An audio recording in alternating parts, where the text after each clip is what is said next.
What's good, YouTube? Today's video is going to be about how I construct my wigs, so stay tuned. Give me some time. I need your energy, slipping right into me. I need to feel this connection. I'll make you remember me. Give it to me, give it to me, give it to me. Here are a few things that you're going to need to start your wig. Your needle and thread, T-pins, a mesh dome cap or whatever cap you prefer, and of course your mannequin head, which you can purchase from off of Amazon. We're going to first start by securing that mesh dome cap so that it won't move. We're going to be using a 5x5 closure. As you can see, I've already bleached the knots and plucked it a little bit. You're going to bring the closure down above the dome cap just a few inches just to give it that little space. And then you're going to secure the sides. Make sure you stretch it from left to right as flat as possible so that it won't bulk up when you try to sew it down.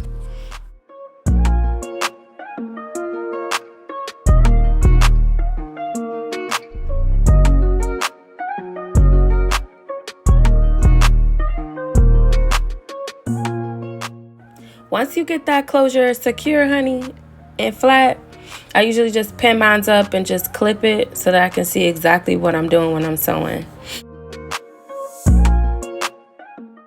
I don't have to tell y'all how to thread a needle because we all know how to do that. That's like the easiest part. The next part, you got to be careful.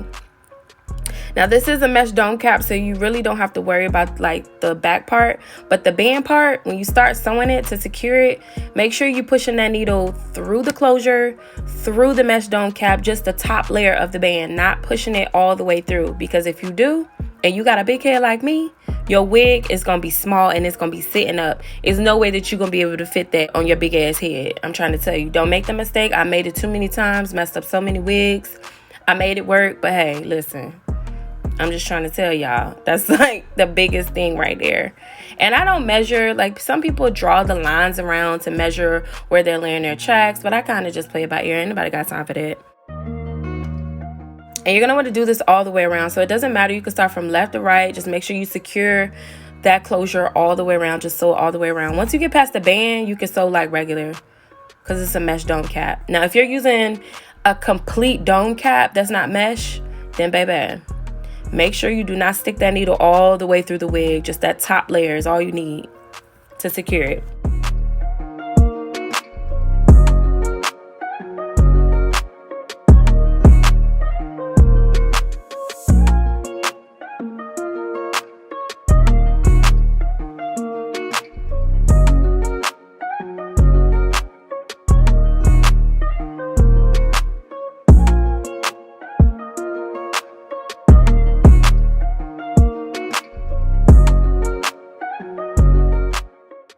Now, once you start securing and laying the front part and you get like kind of towards the middle of the side, I kind of pull it back just to make sure my closure is flat.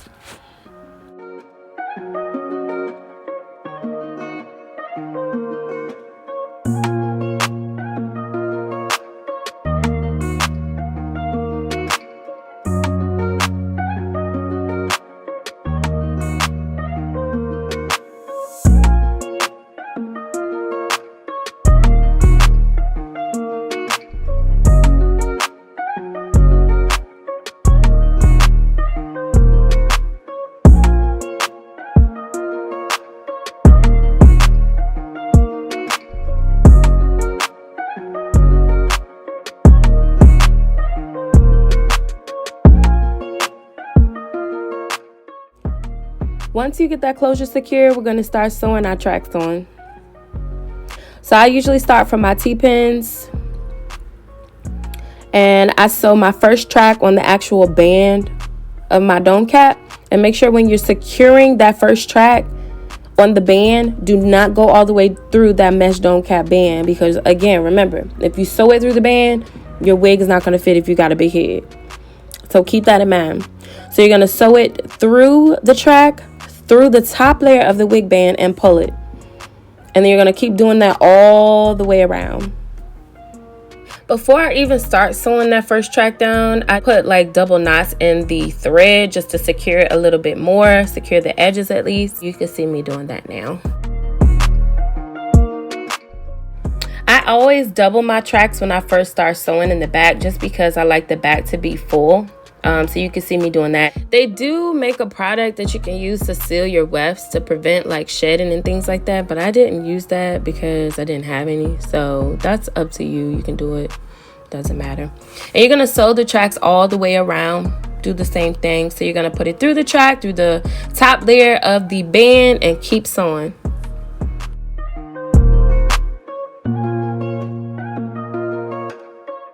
Now, once you get to the end of each side, I usually just do the pullover method. I don't cut my tracks until I get like more towards the top to make it flat so it won't be bulky.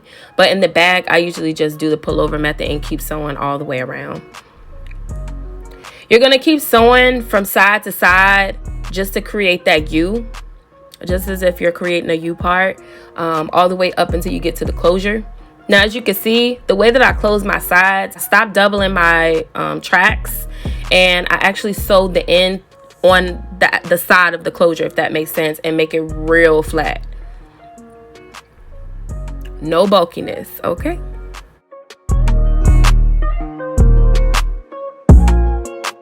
Want to do that until you get to the top part of the closure, and you see that little space right there. You're going to make it as flat as possible, sew that down. And then we're going to cut the end. And then once I cut the end, I'm going to sew that corner piece just to lay it down really flat.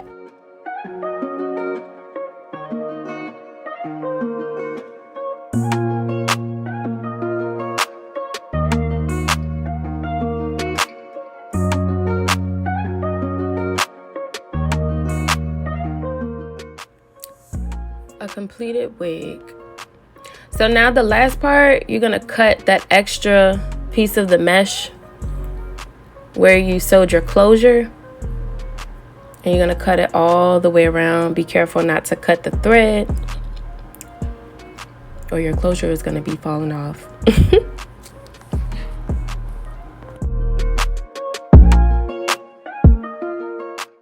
So once you finish cutting that extra cap part off, your wig should look something like this. And of course, once it's done, you'll do your customizing in the front of tweezing and things like that. Don't be scared to tweeze. Now, the only advice that I can give when you're tweezing your wig to make it look a little bit natural in the front is to part it and tweeze in different spots. Don't tweeze in the same spot, because you can create bald spots, and we all know how that can go.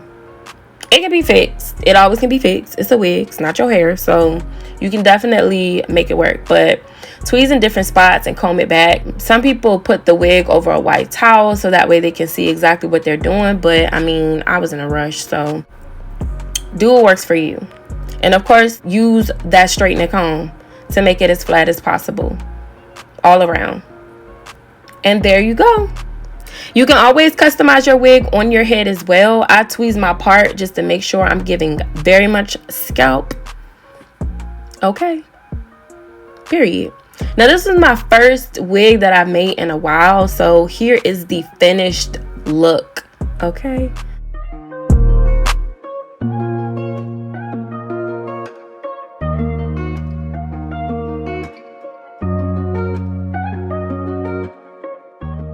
Finished look. And this is on my head, giving very much scalp. Period.